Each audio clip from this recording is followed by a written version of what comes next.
If you can remember coming home to an empty house with a key around your neck, your brain is wired completely differently than every other generation. Psychologists are now realizing that those hours alone as a child didn't just shape your childhood, they fundamentally rewired how you see the entire world. You're Gen X, born between 1965 and 1980, and you grew up in a psychological experiment that nobody planned. You were the first latchkey generation, the first kids raised by working parents who simply couldn't be home. While other generations had constant supervision, you learned to solve problems alone, make your own snacks, and entertain yourself for hours. Psychologists call this enforced independence, and it created something unprecedented. It created what researchers call an internal locus of control. You believe you're responsible for your own outcomes, not your parents, not the system, not luck, just you. And this belief is now both your greatest strength and your deepest burden. But here's where it gets dark. That same independence created a deep skepticism of authority. You watched Watergate unfold. You saw corporate layoffs destroy families. You learned early that institutions lie.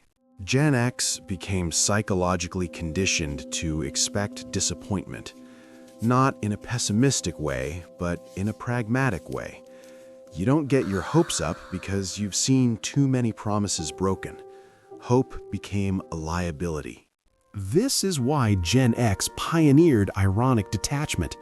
Your humor became a defense mechanism, a way to acknowledge disappointment without being crushed by it. Sarcasm wasn't meanness, it was emotional armor.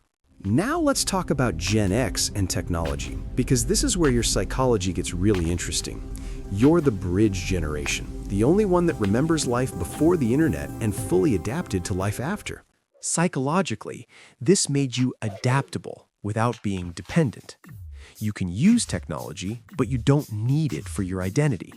You remember how to read a physical map, have a conversation without a phone, and exist without constant connectivity. This adaptability extends to your work psychology. Gen X pioneered the idea that work is something you do, not something you are. You were the first to push back on corporate culture and demand work-life balance before it was even called that. But this created an internal tension that haunts you. Gen X values independence, but you also crave authenticity and deep connection. You reject superficiality, which is why you struggle with social media's performative culture. Let's examine Gen X parenting psychology, because this is where your contradictions become impossible to ignore. Having experienced hands-off parenting yourselves, you swung the opposite direction. You became the helicopter parents. You're overcompensating for the neglect you felt. But here's the paradox that's tearing you apart. While you hover over your kids, you also desperately want them to develop the independence you had. You want opposite things simultaneously. And now comes the part Gen X doesn't talk about. The trauma you carry that other generations don't understand. You came of age during the AIDS crisis, the crack epidemic, school shootings becoming normalized. These weren't isolated events. They were your formative years. This background radiation of fear taught you to stay alert, to never fully relax. It's why Gen X can seem cynical or guarded. It's not negativity, it's pattern recognition. It's survival. Financially, Gen X developed what psychologists call scarcity mindset, and it's crushing you. You watched your parents' generation get stable careers and pensions, then saw that entire system collapse just as you entered the workforce.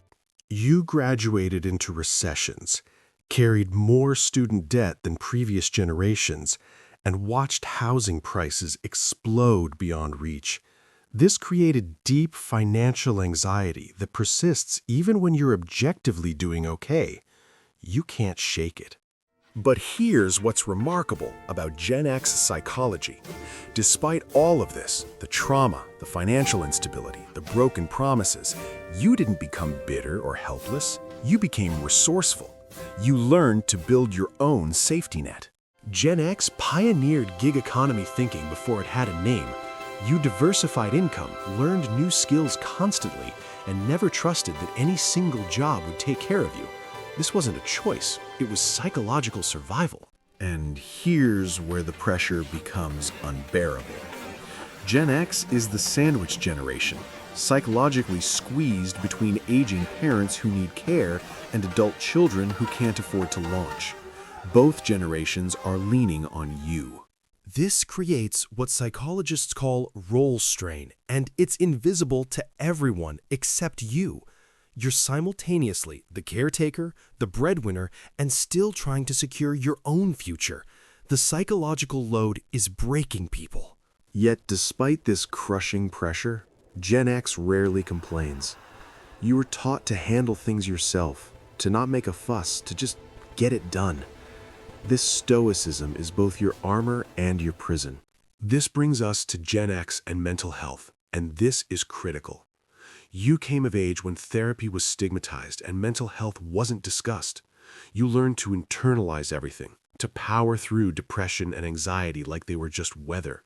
The psychological cost of this silence is now becoming clear. Gen X has high rates of untreated depression and anxiety, often masked by functional productivity. You can be falling apart inside while appearing perfectly fine to everyone around you. But here's the shift that's happening. Gen X is finally starting to address mental health openly. You're seeking therapy, discussing anxiety, and breaking the silence your parents maintained. This is nothing short of psychological courage. Gen X's relationship with social connection is unique and increasingly valuable. You value deep, authentic friendships over large social networks. You'd rather have 3 real friends than 300 digital connections, and psychologists say this might be the healthiest approach. This preference comes from your formative years. You built friendships through actual time spent together, not digital interactions. You learned that real connection requires effort, vulnerability, and showing up physically. Psychologically, this makes you resistant to superficial networking and performative relationships. You can smell inauthenticity instantly, and you'd rather be alone than fake a connection. This isn't antisocial, it's having standards. Now here's what researchers just discovered about all the change you've survived, and this changes everything. You've witnessed more societal transformation than any generation in history. From rotary phones to smartphones, from 3 TV channels to infinite streaming, from isolation to global instant connection. This constant transformation created what psychologists now call adaptive resilience, a kind of psychological superpower. You don't fear new technology or social shifts. You assess them, adapt what works, and ignore what doesn't. You're selective, not resistant. But all this change also created change fatigue. Gen X is exhausted from constant upheaval, tired of relearning systems every few years, tired of everything being disrupted. Sometimes you just want things to stay stable for 5 goddamn minutes. Gen X and authority is a psychological study in earned respect. You don't automatically respect titles or positions. You respect competence, authenticity, and integrity. You'll follow a leader who's earned it, but you will not follow blindly. Ever. This is because you watched authority figures fail catastrophically and repeatedly. Political leaders lied on national television. Corporate executives destroyed entire companies for bonuses. Institutions betrayed trust. You learned that respect must be earned through action, never demanded through position. So what does all this mean for Gen X moving forward? You're entering your 50s and 60s now, approaching what should be your rest years, and you're facing a psychological reckoning with everything you've carried. The question is whether you'll carry all this psychological baggage into your later years, or whether you'll finally give yourself permission to put some of it down. Permission to rest, to trust, to be vulnerable. Permission to stop surviving and start living. Here's the thing Gen X needs to hear and really absorb. Your psychological patterns made sense for survival. The independence, the skepticism, the stoicism, they all served you. But you don't have to survive anymore. You can actually live. The world told you to be tough, so you became tough.